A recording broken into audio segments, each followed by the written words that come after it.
Hello friends, Pushparaj new year అడ్వాంటేజ్ని బాగా utilise చేసుకున్నాడు భయ్య. 28వ రోజు చాలా పెద్ద సినిమాలకి మొదటి రోజు వచ్చే కలెక్షన్స్ కంటే కూడా 28వ రోజు ఎక్కువ కలెక్షన్స్ అనేది రాబట్టాడు భయ్య. మరి న్యూ ఇయర్ అవడం వల్ల, నిన్న హాలిడే అవడం వల్ల పుష్పరాజుకి 28వ రోజు దాదాపుగా 15 కోట్ల వరకు గ్రాస్ అనేది వచ్చింది భయ్య వరల్డ్ వైడ్గా.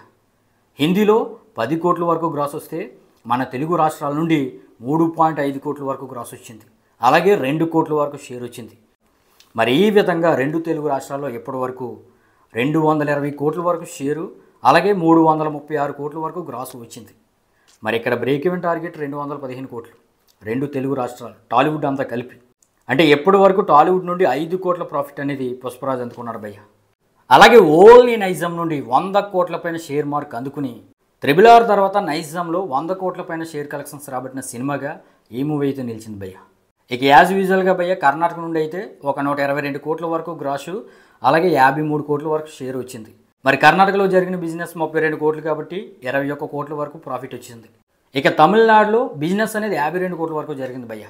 మరి ఎప్పటి వరకు వచ్చిన షేరు 35 కోట్లు, గ్రాసు 80 కోట్ల వరకు ఉంది. మరి తమిళనాడులో అయితే ప్రజెంట్ పుష్పరాజు 17 కోట్ల వరకు లాస్ పెట్టాడు. ఇక కేరళలో పుష్పరాజుకి రన్ ఎప్పుడు కంప్లీట్ అయిపోయింది, లాంగ్ రన్.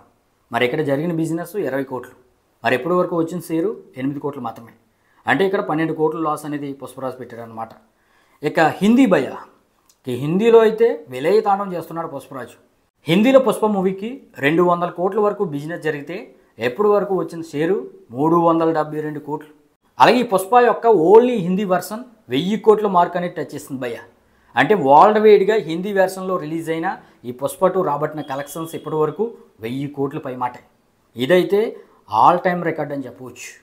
ఇక ఓవర్సీస్లో అయితే 100 కోట్ల బిజినెస్ జరిగితే ఇప్పటి వరకు 126 కోట్ల వరకు షేర్ వచ్చింది. ఇలా 26 కోట్ల వరకు ప్రాఫిట్ అనేది ఓవర్సీస్ నుండి వచ్చింది.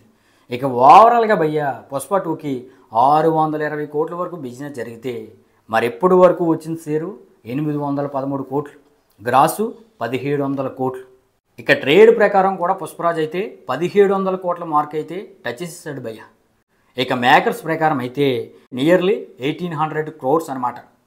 అంటే మేకర్స్ ప్రకారం త్వరలో బాహుబలి 2 యొక్క రికార్డ్ అయితే ఈ మూవీ పుష్పరాజు బద్దలు కొట్టబోతున్నాడు భయ్య. ఇదైతే all time historical unbreakable record అని చెప్పవచ్చు. మరి ఇప్పట్లో ఇటువంటి రన్ అయితే మనం చూడలేదు భయ్య. బాహుబలి 2 తర్వాత అలాంటి రన్ను ఈ పుష్ప 2తో మాత్రమే మనమైతే చూసాం. మరి దీనిపైన మీ ఉద్దేశాన్ని అయితే కింద కామెంట్ చేయండి భయ్య.